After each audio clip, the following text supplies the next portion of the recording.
Assalamualaikum. Persoalan kontroversi surah An-Nisa 157 sebenarnya sudah pernah saya singgung di video lain sebelum ini. Namun sekarang saya angkat lagi dengan tujuan untuk mengkonfirmasi argumen di video Islam dan Akal Sehat nomor 44 yang membuktikan Allah bukan pencipta. Argumen pembuktian Allah bukan pencipta adalah argumen paling merusak yang menghancurkan seluruh fondasi kebenaran Islam.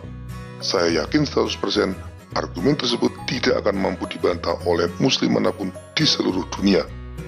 Itu akan sama sia-sianya dengan membantah 1 tambah 1 sama dengan 2. Dengan memberikan konfirmasi tambahan berdasarkan ayat Al-Quran sendiri, maka upaya muslim dan ulama-ulamanya yang ingin membantah argumen tersebut akan bertambah berat. Kini siapapun yang berdebat melawan muslim dapat menggunakan argumen Allah bukan pencipta sebagai senjata pemungkas atau kartu truf yang akan membungkam setiap muslim. Jika dulu muslim begitu percaya diri bahwa konsep tauhid yang mereka imani adalah konsep ketuhanan monoteis yang paling benar, maka sekarang keadaannya berbalik 180 derajat. Berdasarkan logika akal sehat, justru konsep tauhid Islam menunjukkan kelemahan sangat mendasar yang membuktikan Allah tidak mungkin pencipta. Konsep tauhid unitarian yang mereka yakini benar, kini berbalik menjadi kekeliruan fatal yang meruntuhkan fondasi iman mereka sampai ke akarnya. Sekedar mengulang kembali, argumen pembuktian Allah bukan pencipta secara singkat adalah seperti ini. Allah yang tauhid atau unitarian sesuai dengan definisi tauhid tidak memiliki relasi di dalam dirinya. Dengan demikian, Allah juga tidak mengenal kasih, karena kasih mensyaratkan adanya relasi.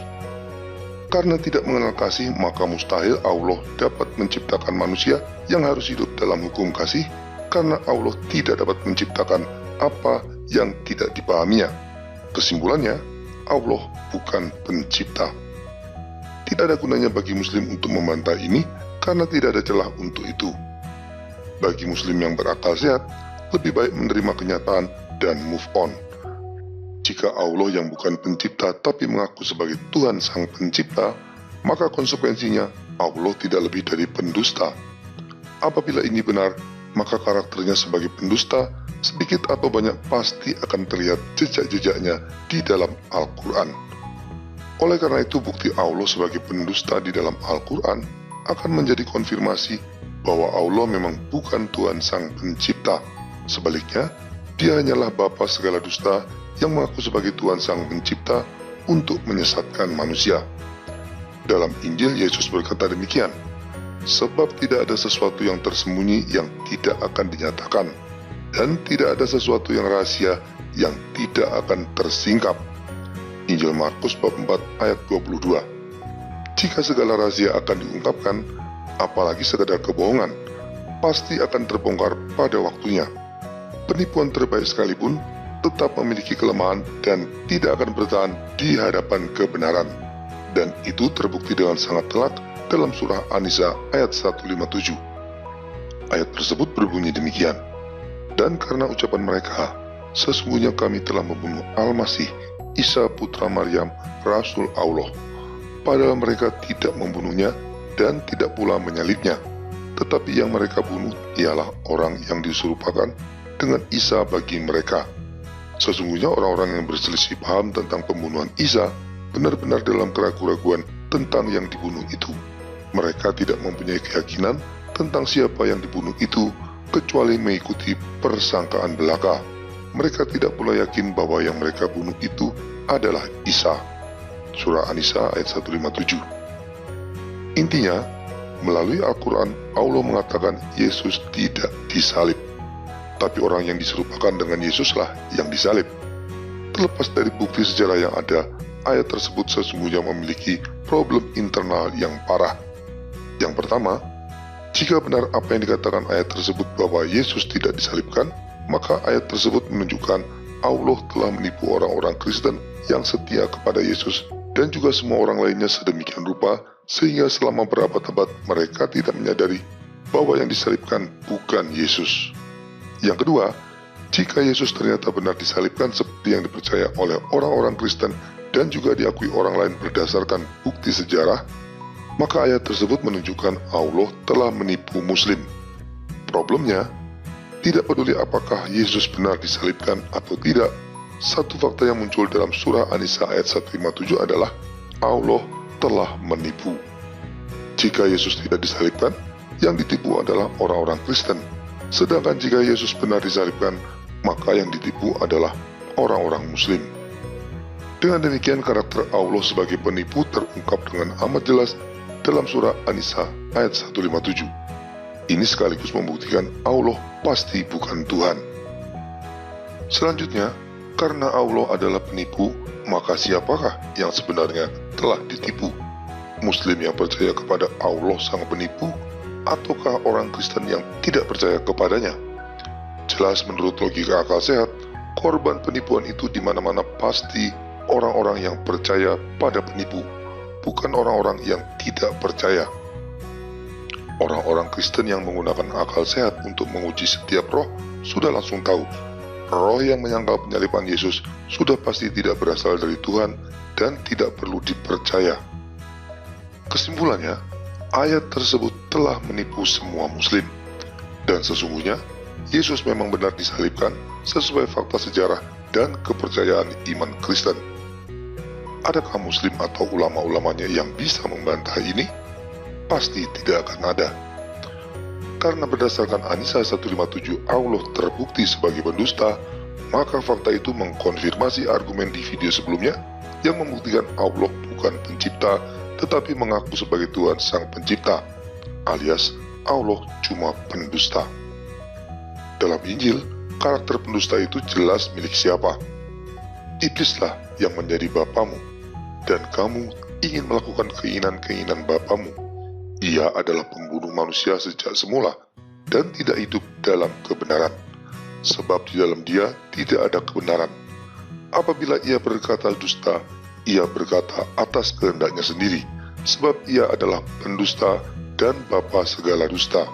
Injil Yohanes bab 8 ayat 44. Ini membuat fakta bahwa Allah yang disembah Muslim adalah bapa segala dusta alias iblis sudah tidak mungkin dibantah lagi.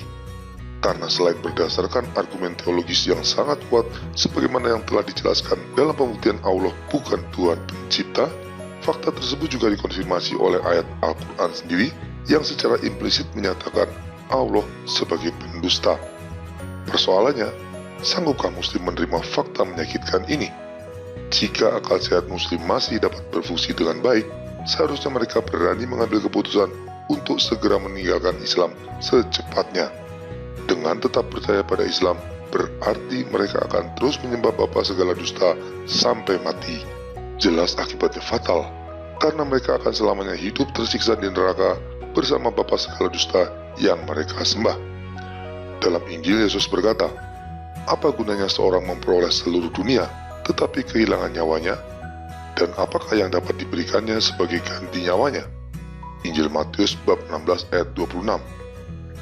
Jika sekarang Muslim tahu bahwa Allah yang selama ini mereka sembah adalah bapa segala dusta, apa gunanya Muslim mempertahankan iman Islam demi ego, tradisi, keterikatan sosial, atau kekayaan dan jabatan duniawi jika kelak harus menerima penderitaan kekal di neraka? Sama sekali tidak ada gunanya.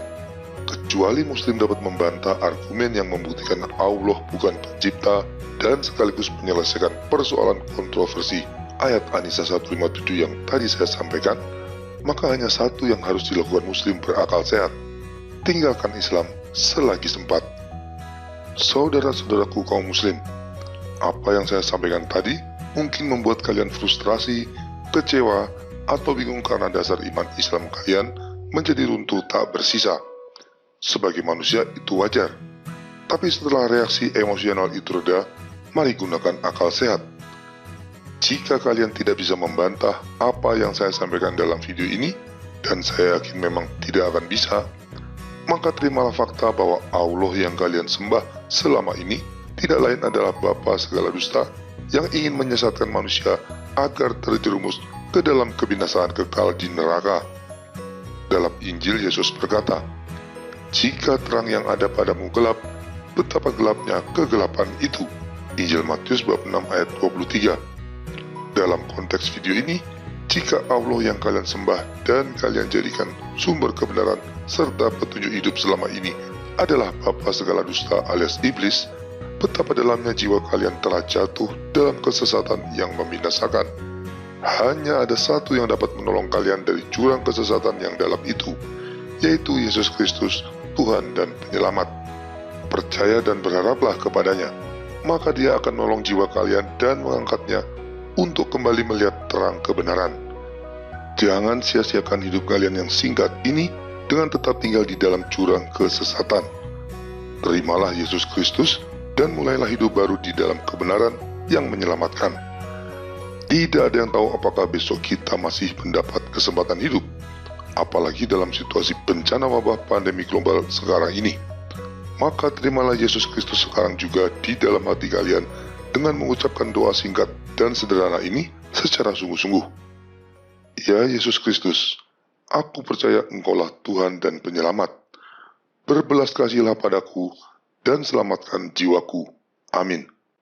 Semoga Roh Kudus membimbing kalian untuk menerima Yesus Kristus seutuhnya melalui baptisan dalam nama Bapa, Putra, dan Roh Kudus.